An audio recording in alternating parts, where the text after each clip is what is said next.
Bilang isang rider, gaano ba kahalaga sa iyo ang motorsiklo? At gaano mo 'to pinahalagan bilang isang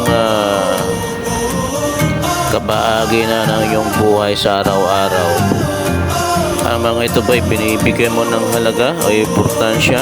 Dahil sa bawat magra-rides ka na kasama yung mga tropa, ito ay nagbibigay ng kasiyahan sa buhay mo at sa mga importante mga bagay na yung mga pinupuntahan at mga mahalagang mga gathering ay nakakatulong to sa buhay mo at sa iyong mga katropa at sa mga group rides na iyong kinabibilangan. Kung mahalaga sa iyo ang isang motorsiklo na kabahagi na iyong buhay, ay pahalagahan mo rin ang iyong buhay. Mayroon kang pamilya at para na rin sa iyong pangarap kung saan man makakarating na balang araw